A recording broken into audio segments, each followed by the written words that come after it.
Tout de suite, je vous propose de déambuler dans un lieu propice à la rêverie et à la création, une vieille bâtisse du XVe siècle, remaniée au XIXe siècle avec une entrée magistrale Renaissance, et de découvrir dans les communs des artistes plasticiens, sculpteurs, peintres, photographes, dessinateurs et j'en passe. C'est parti pour le Festival des Arts Plastiques, ici, à Bessay-sur-Bray. Allez, suivez-moi.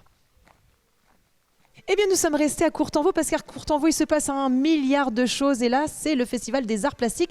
Je suis avec Alain Berthelot. Bonjour Alain, ça va bien? Oui, bonjour Amanda, ça va bien. Oui, on est content de vous voir, l'équipe de LMTV. Donc c'est une première, je crois, au château de Courtenvaux. On aurait espéré, on aurait souhaité que ça vienne un peu plus tôt. Mais ici, ça, voilà, on est content, vraiment content, toute l'équipe d'organisation du festival, de vous voir et puis voilà, de vous faire connaître certains artistes et puis qui sont pour certains connus, mais en même temps de vous faire découvrir certaines œuvres d'artistes qui sont peut-être pour certains un peu discrets, on va dire. Mais bon, donc on va le voir lors du reportage. On va les faire parler quand même. Il y a une jolie Paulette à côté de vous. Oui, alors Paulette, c'est la vice-présidente du Festival des Arts Plastiques de Courtenvaux, Paulette Prévost. Donc elle connaît le festival depuis des années. Marqueur, ça fait combien de temps que ça existe, Paulette? Oh, je ne sais pas. Comment ça, vous n'avez pas fait vos devoirs, Paulette? Ah non, mais je ne suis pas historienne, moi. Vous êtes une coquine, en tout cas. Oui, tout à fait. Moi, je vis au jour le jour, pour le mieux, et voilà. Et pour le mieux des artistes aussi. Vous êtes belle, Paulette. Alors, Alain, combien y a-t-il d'artistes Alors là, il y a une quinzaine d'artistes. Alors, le Festival des Arts Plastiques de Courtenvaux se déroule sur 2 mois, juillet et août. Et toutes les quinzaines, il y a à peu près une quinzaine d'artistes qui se relaient pour prendre la place des précédents et qui laissent la place ensuite aux suivants. Il y a même des artistes invités, puisque je crois savoir qu'il y a une artiste grecque parmi nous. Voilà, il y a une artiste qui habite, elle est grecque, mais elle habite la région. Donc, elle est venue s'installer pas très loin, à Montdoubleau. Bon, en tout cas, on va aller faire un petit tour, parce qu'il y a des peintres. Donc, je te tutoie, Alain, parce que tu es connu de... Voilà, nous, on peut se tutoyer. Alors, tu représentes les peintres, mais il n'y a pas que des peintres, il y a des sculpteurs, il y a... Alors, juste pour finir, quand même, là, tu vois, il y a une peintre qui est à l'œuvre. Elle fait partie d'une association dont le président José Atlan, qui est derrière Samuel. Qui est très connu de LMTV, évidemment. Très connu de LMTV, on va l'apercevoir là dans la caméra. Et puis, il y a Evelyne qui est en train de peindre. Qui se cache. Ah non, Evelyne qui se cache. Et il y a aussi Christine Tabourin, qui est une peintre qui peint, qui a un mode d'expression qui est pas si fréquent que ça, parce que c'est de la laque. C'est de la laque, voilà. Et c'est un travail prodigieux que Samuel a montré. C'est extraordinaire, très très beau. Très fin. Très très fin. Voilà. Alors, on va continuer notre petit tour, on va aller voir un petit peu ce qui se passe dans les salles d'à côté, parce que là nous étions dans la salle des calèches. Là on va se rendre aux écuries. C'est très bien, on va aller aux écuries. On a évoqué notre ami grec dans la pièce précédente, la salle des calèches, et donc je crois savoir que c'est son travail. Oui, voilà, c'est Théano, qui est une peintre maintenant adoptée dans la région et qui fait partie d'une équipe qui organise un salon de peinture à Montdoubleau. C'est un petit salon sans prétention, mais vraiment avec un accueil sincère et une gentillesse. Théano, elle est reconnue aussi pour ça.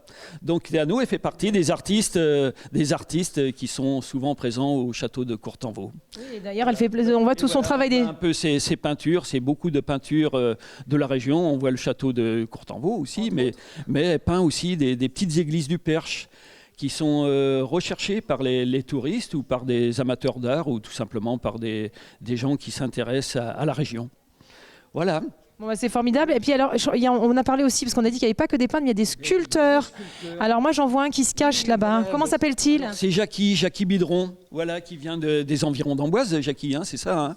Voilà. Bonjour Jackie, ça va bien la Touraine? Très bien, la Touraine va bien, oui. Alors vous faites un travail très particulier, très fin, parce que vous mélangez différentes matières. Tout à fait. Alors je veux bien voir votre sculpture. Allons-y. Alors celle-ci, voilà, c'est une sculpture d'un Milan noir, le Milan noir. Pardon. Alors qu'est-ce qu'on trouve? J'ai l'impression qu'il y a du bois, mais j'ai l'impression qu'il y a de la céramique également. Ce sont des combinaisons de matériaux. Donc je travaille avec des bois flottés de Loire ou du Cher. Alors ces bois flottés sont travaillés naturellement par les eaux lors des crues. Et puis la Loire me les redépose sur les plages de Loire gentiment. Et je fais mon marché de temps en temps après chaque crue. Alors ce qui est assez étonnant, c'est que la nature fait tellement bien les choses que quelquefois, j'ai la chance de trouver des sculptures déjà bien amorcées. La Loire a commencé son travail et la Loire est une artiste à part entière. Donc ce que je fais, c'est que je ramasse ces bois. Tout de suite, en voyant ces sculptures travaillées par la nature, je vois ce que je vais en faire. Donc là, c'est l'exemple flagrant. Bon, je jouais ces ailes qui dépassaient du sable. J'ai pu faire semis en noir avec un complément en céramique. Alors c'est une céramique traitement raku. Raku, c'est une technique japonaise ancestrale. C'est très très chaud avec du feu c'est très haut. Oui, c'est très brûlant, oui. Non, c'est ça, c'est le travail avec la flamme, le travail des émaux. J'aime bien faire la combinaison entre les différents matériaux, là, bois et céramique. Alors, hormis l'aspect symbolique de l'eau, du feu et des éléments, on réussit à faire des combinaisons assez sympathiques. Donc en plus, j'en profite pour travailler, faire une recherche sur la coloration, sur les différents émaux, en travaillant les oxydes, en travaillant les craquelés. Et voilà, ça permet de faire des choses assez intéressantes. Et en plus de ça, alors le mélange des matières, il y a aussi le côté symbolique aussi dont vous parliez, des animaux, puisque c'est la nature. Exactement. Mais la Loire, c'est un vaste magasin où on trouve énormément de choses. C'est pour ça que je fais mon marché, mais c'est plutôt je prospecte et je fais des trouvailles assez formidables. Donc j'ai plusieurs pièces comme ça en combinaison, en bois flotté et céramique. Mais écoutez, merci en tout cas Jackie, c'est un très très beau travail. Effectivement, j'ai vu une très jolie liane, je ne sais pas ce que c'est, mais c'est magnifique. C'est ça, c'est l'exception à la règle, c'est-à-dire que j'ai bois flotté, sauf une sculpture où j'ai eu la chance de trouver une liane de Guyane qui vient de Kourou. Et cette liane est assez tortueuse, donc ça m'a fait penser au corps d'une femme, dites donc. Un peu. Mais elle a encore beaucoup de force, elle arrive à faire des nœuds avec des morceaux de bois, donc je crois qu'elle a encore beaucoup de capacité à montrer ses possibilités. Sa puissance. En tout cas, merci beaucoup Jackie, c'est magnifique. Merci, on va continuer notre petit tour avec Alain, parce qu'au-delà de la sculpture, il y a encore d'autres choses à voir. Alors Alain, où nous trouvons-nous maintenant, parce qu'on a quitté donc les anciennes écuries? Voilà, on se trouve maintenant dans l'Horlogerie. C'est la dernière salle, la 3e. C'est aussi une grande salle où on peut accueillir 3 artistes, dont Françoise Bonnet, que tu vas certainement filmer, Samuel, donc pour son travail, qui va expliquer un peu mieux son travail comme moi. Bonjour Françoise, comment ça va? Bonjour, très bien. Alors Françoise, on est heureux, nous on découvre de très belles choses. Alors en parlant de belles choses, on va parler de votre travail justement, puisque vous travaillez le verre. Voilà, aujourd'hui je présente du verre, du fusing.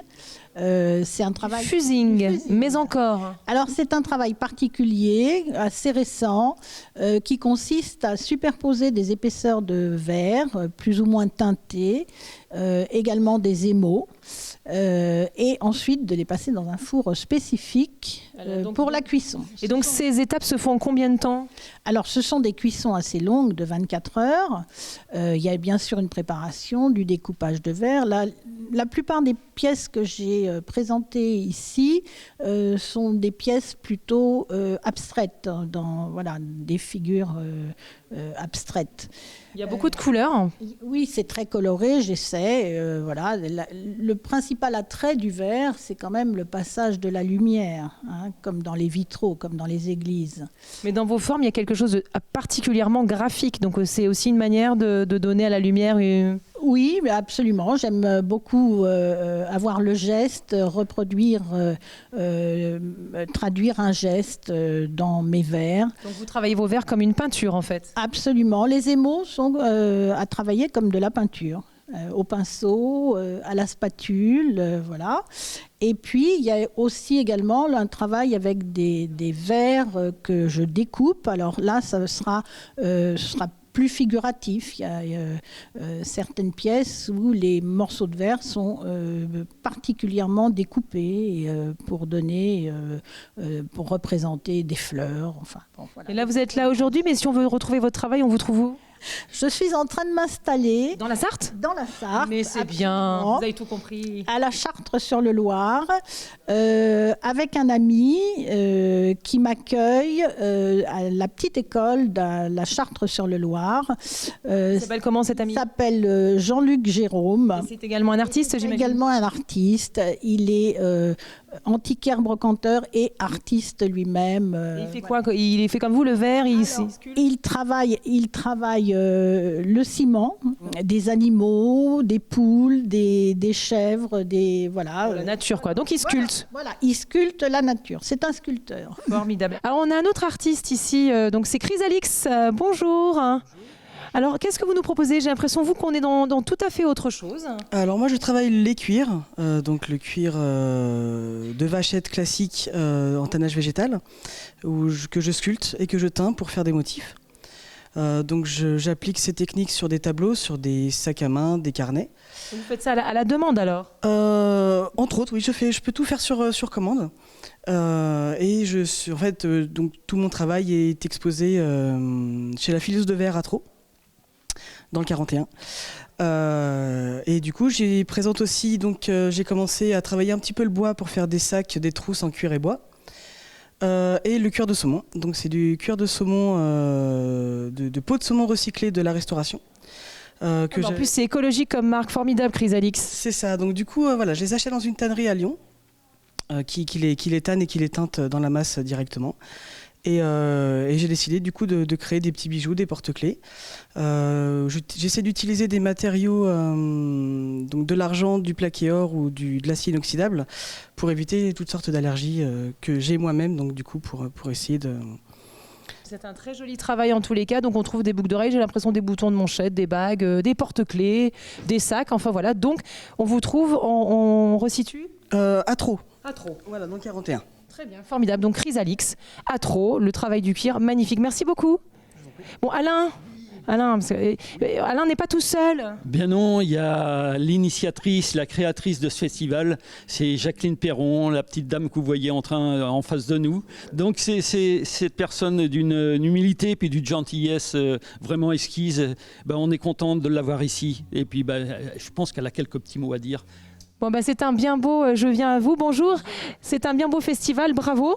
C'est magnifique, on espère que ça va perdurer. Je ne suis plus très efficace vu mon âge, mais je suis ravie quand même que ce festival dure depuis si longtemps, avec les mêmes objectifs et les mêmes souhaits qu'au début. Donc ça fait plus de 35 ans que ça existe. Les expositions se déroulent sur une quinzaine pour que les exposants aient l'opportunité de se rencontrer pendant un temps correct, de créer des liens, d'avoir beaucoup d'échanges, et c'est très convivial. Écoutez, merci, en tout cas c'est formidable et encore bravo pour ce magnifique travail. Et nous, on doit déjà vous quitter parce qu'on file à Mayenne maintenant, au prieuré de Mayenne. Je vous souhaite à tous les deux une bonne route et puis à bientôt. Merci Alain. De rien.